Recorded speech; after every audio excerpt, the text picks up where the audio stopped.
Welcome to Satya IAS online academy. This is Krishna. మనకి ఈ యొక్క కాంపిటేటివ్ ఎగ్జామ్స్లో భాగంగా ఉన్నటువంటి జాగ్రఫీకి సంబంధించి వరల్డ్ జాగ్రఫీకి సంబంధించినటువంటి అంశాలను మనం ఇప్పుడు చర్చించబోతున్నాం. దీంట్లో భాగంగా వరల్డ్ జాగ్రఫీలో ఫస్ట్ పాఠమైనటువంటి ఈ యొక్క విశ్వం, సౌర కుటుంబం, భూమి అనేటటువంటి టాపిక్ని మనం ఈ లెసన్లో ఈ యొక్క క్లుప్తంగా నేర్చుకుంటాం. విశ్వం, సౌర కుటుంబం మరియు భూమి అనేటటువంటి లెసన్ని ఈ పాఠ్యాంశంలో ఈ యొక్క క్లాస్లో మనం పూర్తిగా నేర్చుకుంటాం. విశ్వం అంటే ఏంటి, సౌర కుటుంబం అంటే ఏంటి, భూమి అంటే ఏంటి, universe, solar system and earth. మరి ఈ యొక్క విశ్వం, ఫస్ట్ విశ్వం గురించి చూద్దాం. ఈ యొక్క విశ్వం యొక్క అధ్యయనాన్ని అమెరికాలో ఆస్ట్రానమీ అని, రష్యాలో కాస్మాలజీ అని అంటారు.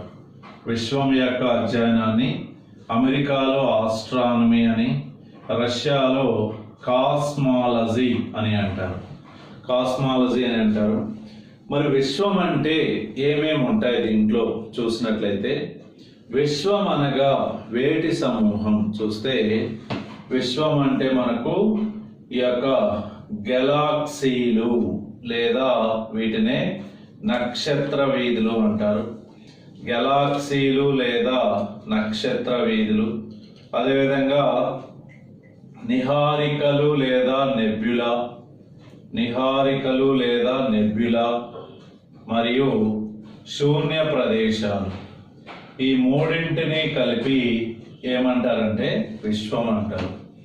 విశ్వం అనగా గెలాక్సీలు లేదా నక్షత్ర వీధులు, నిహారికలు లేదా నెబ్యులా, శూన్య ప్రదేశాలని, ఈ మూడింటిని కలిపి విశ్వం అని పిలుస్తారు. విశ్వం యొక్క అధ్యయనాన్ని అమెరికాలో ఆస్ట్రానమీ అని, రష్యాలో కాస్మాలజీ అని పిలుస్తారు. అయితే మనకి యొక్క విశ్వం గురించి తెలిపినటువంటి మొదటి సిద్ధాంతం ఏంటి చూస్తే, విశ్వం గురించి తెలిపినటువంటి మొదటి సిద్ధాంతం మనకి సూర్య కేంద్రక సిద్ధాంతం. భూకేంద్రక సిద్ధాంతం. మొదటి సిద్ధాంతం ఏమో భూకేంద్రక సిద్ధాంతం, అదేవిధంగా రెండవది సూర్య కేంద్రక సిద్ధాంతం. విశ్వం గురించి తెలిపినటువంటి మొదటి సిద్ధాంతం భూకేంద్రక సిద్ధాంతం. దీన్నే మనం జియోసెంట్రిక్ థియరీ అంటారు. అదేవిధంగా సూర్యకేంద్రక సిద్ధాంతం హీలియోసెంట్రిక్ థియరీ అంటారు. మరి ఈ యొక్క భూకేంద్రక సిద్ధాంతాన్ని ఎవరు ప్రతిపాదించారు? మరి ఈ సిద్ధాంతంలో ఆయన ఏం చెప్పాడంటే, భూకేంద్రక సిద్ధాంతాన్ని ఈ యొక్క గ్రీక్ దేశానికి చెందినటువంటి టాలమీ ప్రతిపాదించాడు. ఈ సిద్ధాంతంలో ఇతను ఏం చెప్పాడంటే, భూమి కేంద్రంగా ఉంది, భూమి చుట్టే అందరూ తిరుగుతున్నారని చెప్పడం జరిగింది. అదేవిధంగా ఈ యొక్క టాలమీ అనే గ్రీక్ దేశానికి చెందిన టాలమీ ఆల్మోజెస్టా అనేటటువంటి ఒక గ్రంథాన్ని రాయటం జరిగింది. ఈ ఆల్మోజెస్టాని ఏమంటారంటే మనకి ఖగోళ శాస్త్ర బైబిల్ అంటారు. మరి ఆ తరువాత కాలంలో సూర్యకేంద్రక సిద్ధాంతాన్ని ఎవరు ప్రతిపాదించారంటే, పోలాండ్ దేశానికి చెందినటువంటి కోపర్నికస్ ప్రతిపాదించాడు. పోలాండ్ దేశానికి చెందినటువంటి కోపర్నికస్ ప్రతిపాదించాడు. ఇతనేం చెప్పాడు, భూకేంద్రక సిద్ధాంతాన్ని పూర్తిగా కొట్టివేస్తూ ఈ యొక్క భూమి చుట్టూ మిగతా సూర్యుడు గ్రహాలను తిరగట్లేదు, భూమి కేంద్రకంగా లేదు, సూర్యుడే కేంద్రంగా ఉన్నాడు, సూర్యుని చుట్టే మనం అందరం ఈ యొక్క తిరుగుతున్నాం అని చెప్పి ప్రయోగాత్మకంగా నిరూపించడం జరిగింది ఈ సిద్ధాంతంలో.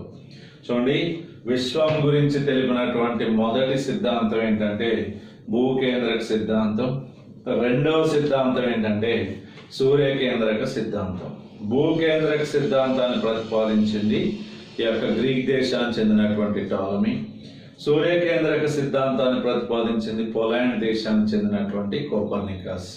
అదేవిధంగా ఈ యొక్క టాలమీ రచించినటువంటి గ్రంథమే ఏంటంటే మనకి ఆల్మోజెస్టా. దీనిని ఖగోళ శాస్త్ర బైబిల్ అని పిలుస్తారు. సూర్యకేంద్రక సిద్ధాంతాన్ని కోపర్నికస్ ప్రతిపాదించాడు. ఇతడు మనకి ఆన్ ద సెలెస్టియల్ బాడీస్ అనేటటువంటి గ్రంథాన్ని రచించాడు ఈ సిద్ధాంతాన్ని వివరిస్తూ. అయితే ఈ విశ్వం యొక్క ఆవిర్భావం గురించి, మామూలుగా విశ్వం గురించి చెప్పిన మొదటి సిద్ధాంతం, రెండో సిద్ధాంతం అంటే భూకేంద్రక సిద్ధాంతం, సూర్యకేంద్రక సిద్ధాంతం. విశ్వ ఆవిర్భావం గురించి, విశ్వ ఆవిర్భావం ఎలా ఆవిర్భవించింది ఇదంతా మనకని చెప్పినటువంటి మొదటి సిద్ధాంతం ఏంటంటే బిగ్ బ్యాంగ్ థియరీ లేదా మహావిస్ఫోటన సిద్ధాంతం. బిగ్ బ్యాంగ్ థియరీ లేదా మహావిస్ఫోటన సిద్ధాంతం. ఈ బిగ్ బ్యాంగ్ థియరీ లేదా మహావిస్ఫోటన సిద్ధాంతాన్ని ఎవరు ప్రతిపాదించారంటే బెల్జియం దేశానికి చెందినటువంటి జాన్ అబ్బే లిమేటర్. బెల్జియం దేశానికి చెందినటువంటి జాన్ అబ్బే లిమేటర్ అనే ఆయన ప్రతిపాదించడం జరిగింది. ఈ బెల్జియం దేశానికి చెందినటువంటి జాన్ అబ్బే లిమేటర్ ఏం చెప్పాడు ఈ సిద్ధాంతంలో? ఫస్ట్ విశ్వం అంతా ఒకే భాగంగా ఉంది, మధ్యలో పెద్ద పేలుడు సంభవించడం వల్ల మొత్తం విడిపోయి ప్రస్తుతం ఉన్న గ్రహాలు, నిహారికలు ఇవన్నీ ఏర్పడ్డాయని చెప్పడం జరిగింది ఈ సిద్ధాంతంలో. అందరూ ఆమోదించినటువంటి విశ్వ ఆవిర్భావ సిద్ధాంతం ఏంటంటే బిగ్ బ్యాంగ్ థియరీ. అందరూ ఆమోదించినటువంటి విశ్వ ఆవిర్భావ సిద్ధాంతం ఈ యొక్క బిగ్ బ్యాంగ్ థియరీ. దీన్ని ప్రతిపాదించింది బెల్జియం దేశానికి చెందినటువంటి జాన్ అబ్బే లిమేటర్ అనే ఆయన ప్రతిపాదించడం జరిగింది. ఇది మనకు ఈ యొక్క విశ్వం గురించి జస్ట్ ఇంట్రడక్షన్. విశ్వం అనగా గెలాక్సీలు లేదా నక్షత్ర వీధులు, నిహారికలు లేదా నెబ్యులా, శూన్య ప్రదేశాలు, ఈ మూడింటిని కలిపి విశ్వం అంటారు. ఇప్పుడు మనం విశ్వంలో ఒక భాగమైనటువంటి గెలాక్సీల గురించి చూస్తాం. గెలాక్సీలు, దాని తర్వాత నిహారికలు, దాని తర్వాత శూన్య ప్రదేశాల గురించి మనం ఒక్కొక్కటి చూస్తాము. చూడండి, ఈ యొక్క విశ్వం అంటే మనకి గెలాక్సీలు, నిహారికలు, శూన్య ప్రదేశాలు, ఈ మూడింటిని కలిపి మనకి విశ్వం అంటారు. ఫస్ట్ విశ్వంలో భాగంగా ఉన్నటువంటి గెలాక్సీ లేదా నక్షత్ర వీధుల గురించి చూస్తాం. గెలాక్సీ లేదా నక్షత్ర వీధులు, దీని గురించి చూస్తాం. అంటే ఏంటి? Group of stars is called Galaxy. Million నక్షత్రాల సమూహాన్ని, మిలియన్ నక్షత్రాల సమూహం, group of stars is called Galaxy. Million నక్షత్రాల సమూహం, group of stars is called Galaxy. మరి విశ్వంలో ఒకటే గెలాక్సీ ఉందా లేకపోతే చాలా ఉన్నాయంటే విశ్వంలో మనకు అనేక లక్షల గెలాక్సీలు ఉన్నాయి. విశ్వంలో చాలా గెలాక్సీలు ఉన్నాయి. మనకి ఈ యొక్క నక్షత్రాల గుంపులు మనకు చాలా ఉన్నాయి. అదేవిధంగా సూర్యుడు భాగంగా ఉన్నటువంటి, మనకి సూర్యుడు ఒక నక్షత్రం అని చెప్తాం. మన సూర్యుడు భాగంగా ఉన్నటువంటి గెలాక్సీని ఈ భారతీయులు మనం ఏమన్నామంటే, ఫర్ ఎగ్జాంపుల్ ఇక్కడ సూర్యుడు ఇది ఒక నక్షత్రం, ఈ గెలాక్సీని భారతీయులు ఏమన్నారంటే ఆకాశగంగా లేదా పాలపుంత లేదా మిల్కీ వే అని పిలిచారు. ఆకాశగంగా, పాలపుంత లేదా మిల్కీ వే అని పిలవడం జరిగింది. దీనినే వివిధ దేశాలకు చెందిన ప్రజలు వివిధ రకాలుగా పిలిచారు. చైనీయులు ఖగోళ నదులు అన్నారు, హిబ్రూలు కాంతి నదులు అన్నారు. అదేవిధంగా ఈ యొక్క ఎస్కిమోస్ తెల్లని భస్మీకరణ పటలాలు అన్నారు. అదేవిధంగా ఈ యొక్క యాకూ ప్రాంత, రష్యాలోని యాకూ ప్రాంత ప్రజలు దేవుని అడుగుజాడలని, ఇట్లా ఈ యొక్క మన పాలపుంతని రకరకాలుగా పిలవటం జరిగింది. అదేవిధంగా దీనిని గ్రీకులు స్వర్గ సౌధానికి దారులు అని పిలవటం జరిగింది.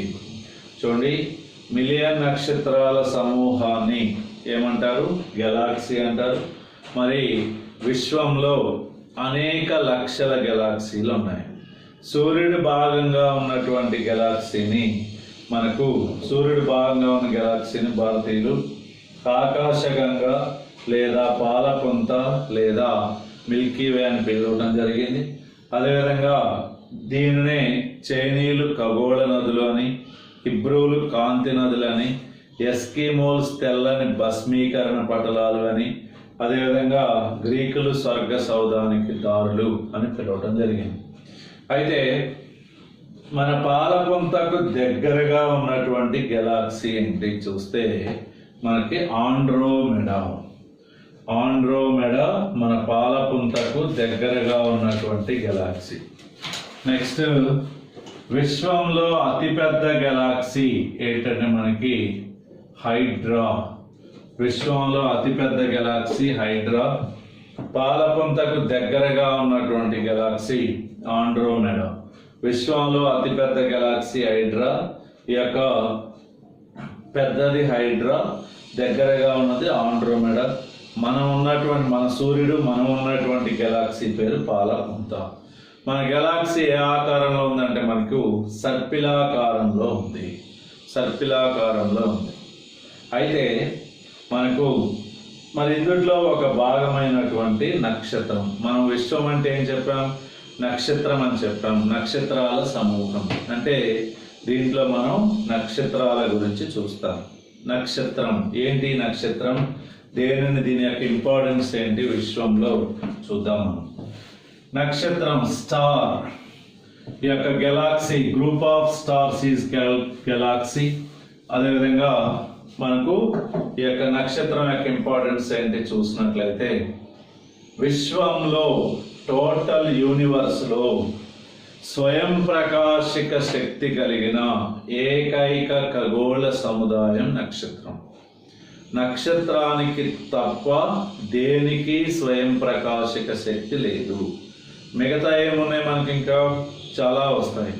ఏంటి?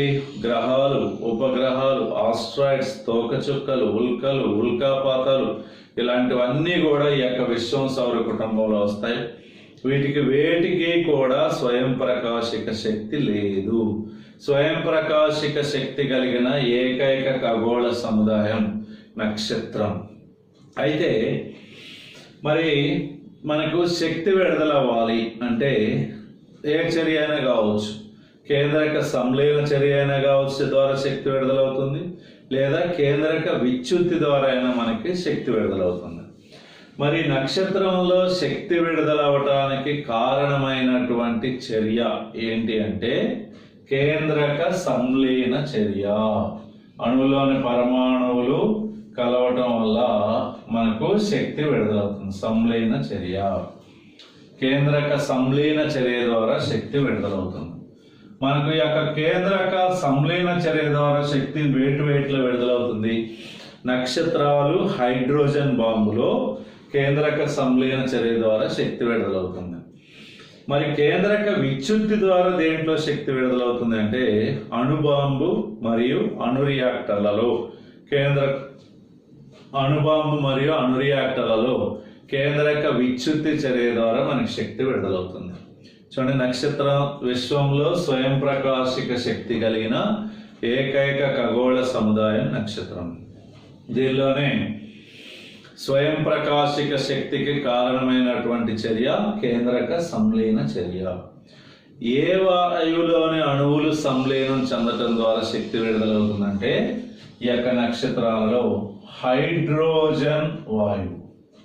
హైడ్రోజన్ అంటే విశ్వంలో అత్యధికంగా ఉన్నటువంటి వాయువు ఏంటంటే హైడ్రోజన్. విశ్వంలో అత్యధికంగా ఉన్న వాయువు హైడ్రోజన్. ఈ హైడ్రోజన్ వాయువులోని అణువులు సంలీనం చెందటం ద్వారా శక్తి విడుదలవుతుంది. ఇది సంలీనం చెందటం ద్వారా విడుదలయ్యేటటువంటి వాయువు ఏంటంటే హీలియం. ఏంటి హీలియం? విశ్వంలో రెండవ ప్రధాన వాయువు మరియు ప్రధాన జడవాయువు అంటారు హీలియం. Hydrogen, helium. అదేవిధంగా మరి ఈ యొక్క నక్షత్రం మనకు దగ్గరగా ఉన్నటువంటి నక్షత్రం ఏంటి చూసినట్లయితే మనకి దగ్గరగా ఉన్నటువంటి నక్షత్రం సూర్యుడు. సూర్యుని తరువాత మనకి దగ్గరగా ఉన్నటువంటి నక్షత్రం ప్రాక్సిమా సెంటార్. మనకు దగ్గరగా ఉన్నటువంటి నక్షత్రం సూర్యుడు. సూర్యుని తరువాత దగ్గరగా ఉన్న నక్షత్రం ప్రాక్సిమా సెంటారి. అదేవిధంగా విశ్వంలో ప్రకాశవంతమైనటువంటి నక్షత్రం ఏంటంటే, ఈ యొక్క విశ్వంలో ప్రకాశవంతమైన నక్షత్రం బ్రైటెస్ట్ స్టార్ సిరియస్ ఏ. దీనినే డాగ్ స్టార్ అంటారు. సిరియస్ ఏ, దీనినే డాగ్ స్టార్ అంటారు.